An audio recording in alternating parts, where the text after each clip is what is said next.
50 साल सेवा के बाद भी हक से वंचित आंगनवाड़ी बहनों का फूटा गुस्सा।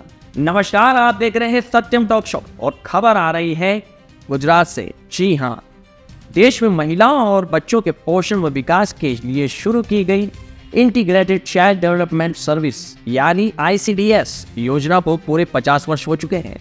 लेकिन सवाल ये है, क्या इस योजना की रीत कही जाने वाली आंगनवाड़ी बहनों को उनका हक मिला? गुजरात के वावथरा क्षेत्र में आंगनवाड़ी कर्मचारी सभा गुजरात ने कलेक्टर को ज्ञापन सौंपते हुए कई गंभीर आरोप लगाए हैं। उनका कहना है कि हाईकोर्ट के आदेश के बावजूद आज तक अमल नहीं हुआ। आंगनवाड़ी कार्यकर्ता और सहायिकाएं आज भी मानदेय कर्मी के रूप में काम कर रही हैं, जबकि उनकी मांग है कि उन्हें नियमित रूप से वर्ग 3 और वर्ग 4 में शामिल किया जाए। रिपोर्ट में यह भी सामने आया है कि वर्ष 2022 से मोबाइल देने की घोषणा के बावजूद आज तक कार्यकर्ताओं को सरकारी मोबाइल नहीं मिले। इसके उलट निजी मोबाइल में नई ऐप डाउनलोड कर काम करवाया जा रहा है। ABT ऐप में बच्चों की सही संख्या न दिखने से कार्यकर्ताओं को मानसिक दबाव झेलना पड़ रहा है। बढ़ती उम्र के बावजूद प्रमोशन में आयु की सीमा की बाधा भी बड़ा मुद्दा है। मांग की गई है कि कार्यकर्ताओं को मुख्य सेविका और सहायिकाओं को कार्यकर्ता के पद पर पदोन्नति दी जाए और आयु सीमा हटाई जाए। गौरतलब है कि आंगनवाड़ी बहनों ने पोलियो उन्मूलन, पोषण अभियान और महिला सशक्तिकरण जैसे राष्ट्रीय कार्यक्रमों में महत्वपूर्ण भूमिकाएं अदा की है। अब सवाल यह है, क्या 50 साल की सेवा के बाद भी उन्हें सिर्फ आश्वासन ही मिलेगा या सरकार उनकी मांगों पर ठोस कदम उठाएगी?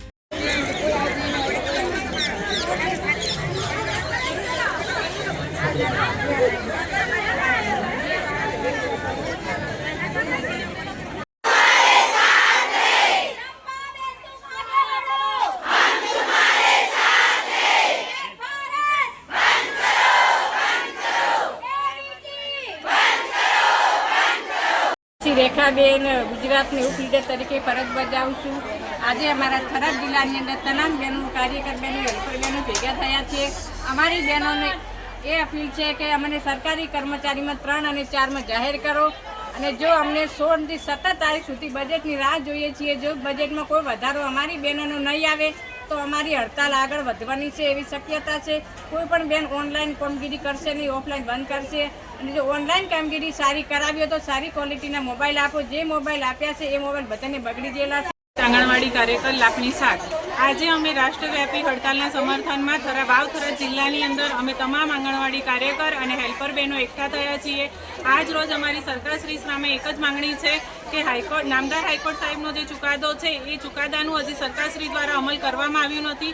સાથે જ ભારત સરકારના બજેટમાં પણ અમારા માનદ વેતનની અંદર કોઈ વધારો મૂકવામાં આવ્યો નથી। તો અમારી સરકારશ્રીને એક નમ્ર વિનંતી છે કે જો અમારા માનદ વેતનમાં વધારો નહીં થાય, અમને વર્ગ 3 અને 4ના કર્મચારી જાહેર કરવામાં નહીં આવે તો આગામી સમયમાં અમે બહોળી સંખ્યામાં બહેનો, કાર્યકર, તેડાગર બહેનો ભેગા થઈશું અને આનાથી પણ મોટી હડતાલ અને ઓનલાઈન કામગીરી નહીં કરીએ એવી સાહેબને અમે અરજી વિનંતી કરીએ છીએ। સાથે જ મુખ્યમંત્રી માતૃશક્તિ યોજના ચાલે છે, એમાં ચણા, તુવેર દાળ, તેલ અલગ અલગ સમય પર આપવામાં આવે તો સરકારશ્રીને જો પોષણ આપવું જ હોય તો ત્રણેય વસ્તુ એક સાથે આપે કે જેથી કરીને બાળકોને પોષણ સમયસર મળી રહે।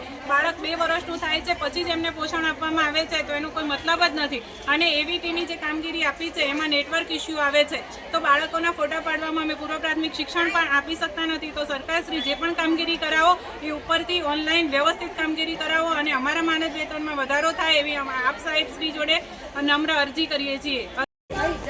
આજ રોજ અહીં થરાદ જિલ્લા મુકામે અમારે આંગણવાડી કર્મચારી ગુજરાત સભા દ્વારા અહીં બહેનોની 1 દિવસીય 12 ફેબ્રુઆરીની જે રાષ્ટ્રવ્યાપી હડતાલ છે એની અંદર અમે દરેક આંગણવાડી કાર્યકર અને હેલ્પરો અહીં થરાદ જિલ્લાના દરેક જોડાયા છીએ।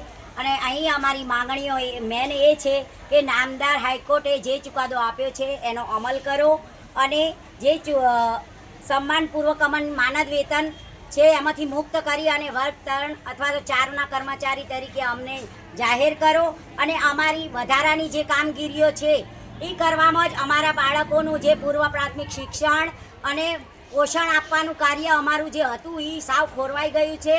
એ કાર્ય અમે કરી જ નથી શકતા। અત્યારે હાલ FRS અને ABT એપ આવી છે, એમાં જ અમારે ટાઈમ જાય છે। બાળકો ઉપર બિલકુલ ધ્યાન આપી શકતા નથી। એટલે એ બિલકુલ બંધ થવું જોઈએ. એના લીધે અમે બાળકોને કોઈ પોષણ કે કોઈ પૂર્વ પ્રાથમિક શિક્ષણ આપી શકતા નથી અને અમારો બધો જ ટાઈમ એમાં જાય છે. અને અમારા જે બિલો જે વર્ષોથી સરકારે નક્કી કરેલું છે એ જ પ્રમાણે હજી સુધી બિલો આવે છે. તો અત્યારે કેટલી મોંઘવારી છે, અત્યારે ભાવ કેટલા આસમાને ગયેલા છે. એ ભાવ પ્રમાણે અમને જે બજારમાં ભાવ ચાલુ હોય એ જ બિલ અમને મળવું જોઈએ.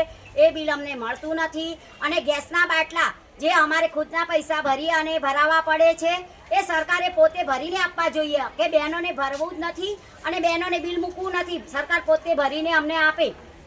અને કે જે સ્ટોક અમારે જે MMYનો ઘડીકમાં તેલ આવે છે, ઘડીકમાં ચણા આવે ને ઘડીકમાં તુવેર દાળ આવે છે.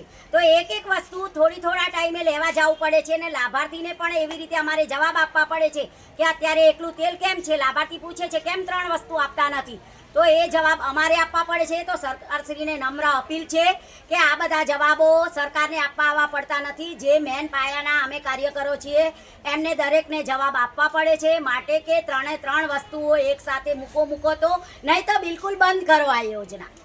તો આ યોજના કાં તો જે રેશનની દુકાનો ચાલુ છે એમને આપી દો અને અમારા જોડેથી સદંતર બંધ કરો. આ બધો ટાઈમ અમારો એમાં જ જાય છે.